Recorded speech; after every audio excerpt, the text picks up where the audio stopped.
Hello and welcome to part 52. In this video, we will learn about C# attributes.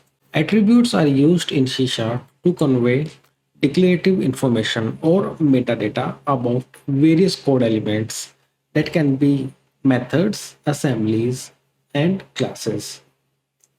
Okay, so basically attributes can be used to provide some information about the code that you are writing. Suppose you are writing a class and you want to provide some information to the user like what this class will do. You can use attributes to provide that. And attributes can be used in various other scenarios also. We have two type of attributes. One is custom attributes and one is inbuilt attributes. So let's go to Visual Studio and understand the attributes with some example. Let's suppose you are creating an class calculator, and in this class you will add a method to add two numbers. Let me add a method public static integer add. It will accept two parameters, let's say integer a and integer b, and it will just return the sum of it. Right? Very simple method. It will take two parameters, both of integer type, and return the sum of it. So if you want to use this method, we can simply use calculator.add because this is a static method, and we can pass two parameters and get the result, or we can directly print it here like this.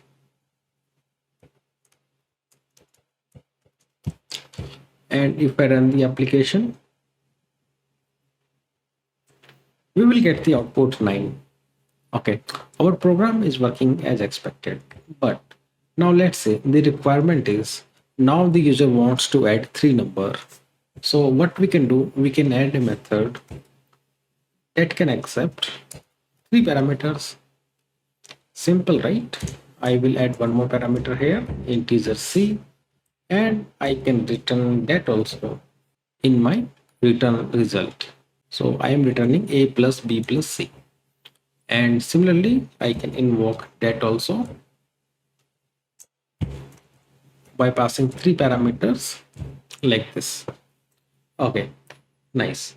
So now we are supporting two methods, one that can take two parameters and the other one that can take three parameters. But now let's say the user wants to add five numbers, or let's say user wants to add 10 numbers. You cannot keep on adding new methods in our program, right? It will not make any sense. And the better way to handle this situation is create a method that can take a list of integers. No matter how many integers the user will pass, it will take all those numbers in a list and perform the addition using that. So let's create a method. And this time, let's add the parameter as list of integers. Let's call it numbers, and let's define a sum. Initialize it with 0 and iterate through all the numbers and keep on adding sum equal to sum plus the number that we have in the list, and at the end return the sum.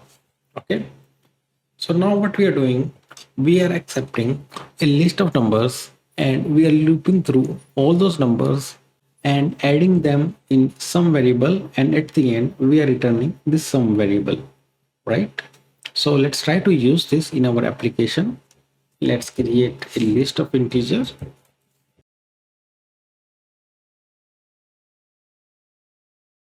And now let's call our add method like this. Let's store the result in some variable, and finally print the result using console.writeLine and run the application. Our application is running and we can see 312 is getting printed, and we have successfully added all these numbers which were provided by the user in the list. Okay. Now if you notice this class, we don't need these two methods now, because now these two scenarios can be handled by list of integers. So what we can do in this case, we can mark these methods as obsolete. So there is an inbuilt attribute. If you can see here, the IntelliSense is giving the option. We can use this obsolete attribute. You can read the message here also. Marks the program elements that are no longer in use. This class cannot be inherited, right? If I mark this method as obsolete, means if I try to use this method, let's remove this code and try to use this method. Let's pass two parameter. You can see here we are getting the error message, and if you read it here, it will say calculator dot add int comma int is obsolete, because now we don't want this method. We already have a method that can accept list of integers. That's why we can mark this method as obsolete, so that users will know this method is no longer supported. We have the newer version of the method, right? And if you want to provide some custom message, that is very easy. You can pass your custom message as a parameter here. This is an obsolete method. Please use add that accepts list of integers, right? And if you hover over here again, you will see we are getting the newer warning message. This is an obsolete method. Please use add list of integer. Okay, so now we are telling the user, please don't use this particular method, because we already have list of integer methods. So this is how we can make use of attributes to ensure the user is using the latest method. And also we are also supporting the backward compatibility, because if someone is already using the add method that takes two parameter, that will keep on working. That will not break the code that they have already written. And if you build this application, you can see here, if you go to the error list tab, you can see we are getting 6 warning, and one of them is this one. This is an obsolete method. So whatever message we have provided is coming as a warning here. But let's say you want to make this as an error, meaning if someone tries to use this particular method, they should get an error message, means they should get a compilation error. For that, you can pass the second parameter, that is a boolean type. You can send it as true, and if you notice that green line is turned into red line, meaning that warning is now turned into a error message.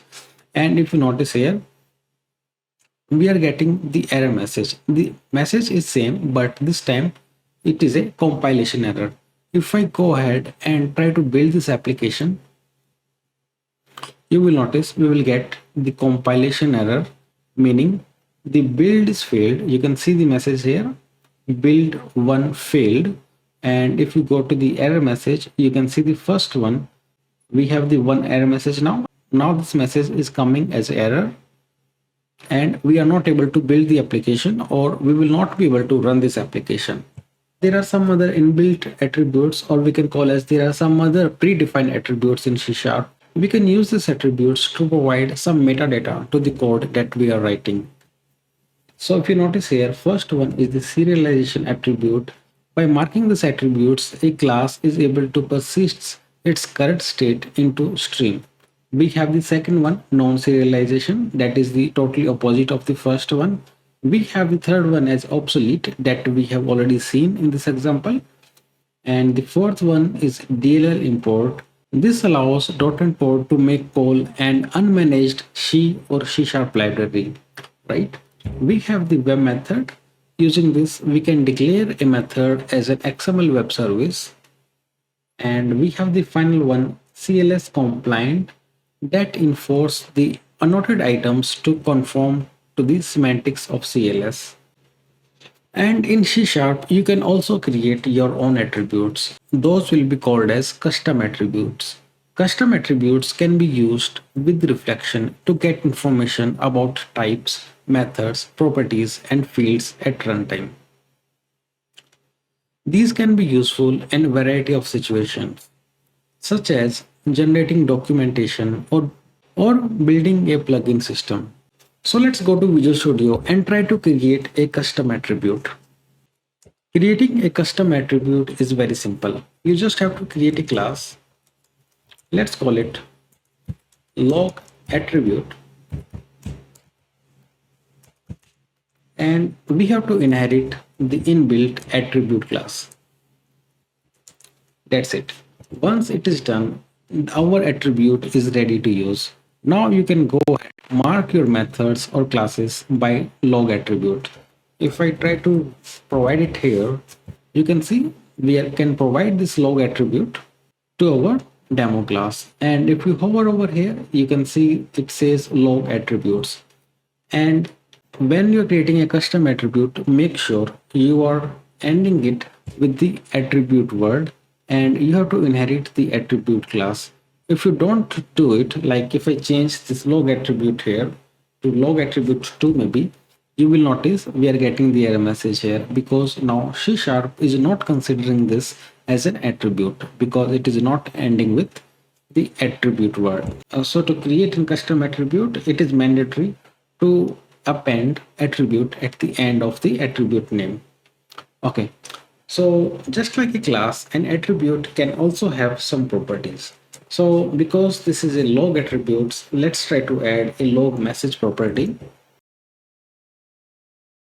And we can use a constructor so that user can provide the log message when they are using this attribute message, and whatever message is passed using this constructor, that I am basically assigning to my property message.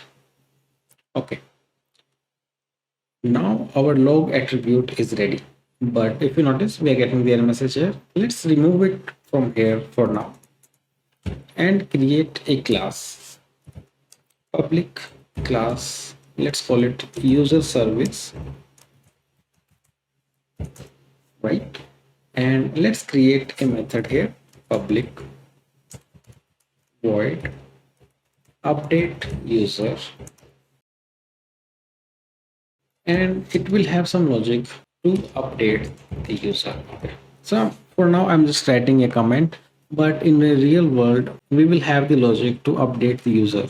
So now what we want to do, we want to log the message saying the user update is received, right? We can pass the message like user update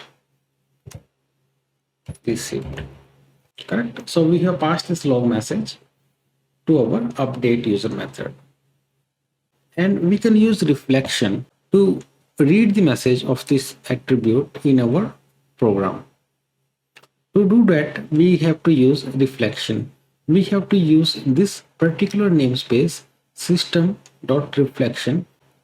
This will allow us to read the metadata of our code and read this attribute. First, we have to create an object of our user service class. So let's do it. User service. Okay, so I created an object of user service class. And now to get this particular method, what we need to do, we need to use this object user service and call get type method. So this will basically give us the type of user service, and on this we can invoke get method, and I can pass the method name like this, update user, and this basically will return an object of method info. So let's store it in our method info object. Let's call it mi or minfo. Okay. Once it is done, let's check if this method is having the log attribute or not, else we might receive a null exception. To check if this method is having the log attribute or not, what we can do, we can use this method info. On this we can call is defined method, and in this we can pass type of log attribute. So what we are doing, we are checking if this method info has definition of log attribute. And if you notice here, our update user is having the log attribute. So this condition will be true. And once this condition is true, what we want to do, we want to read this attribute.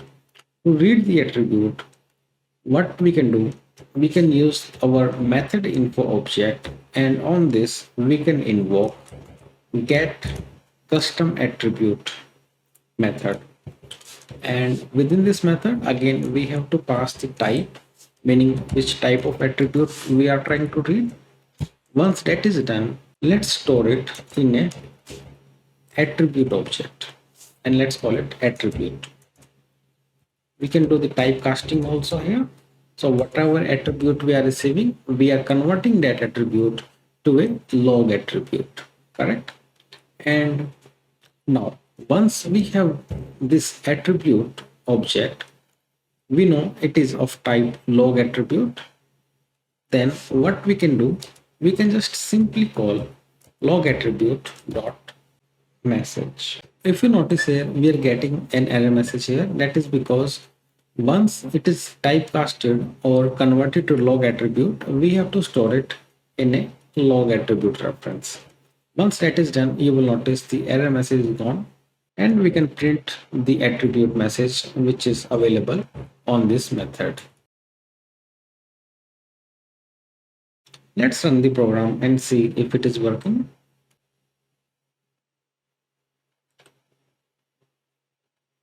You can notice we have printed the message on method, and we are able to read user update received, because this is what we have passed when we have decorated our method with log attribute. That's it for this video, guys. In the next video we will learn about reflection. In this video we have learned how we can read attributes using reflection, but in next video we will do a deep dive into all the concepts related to reflection.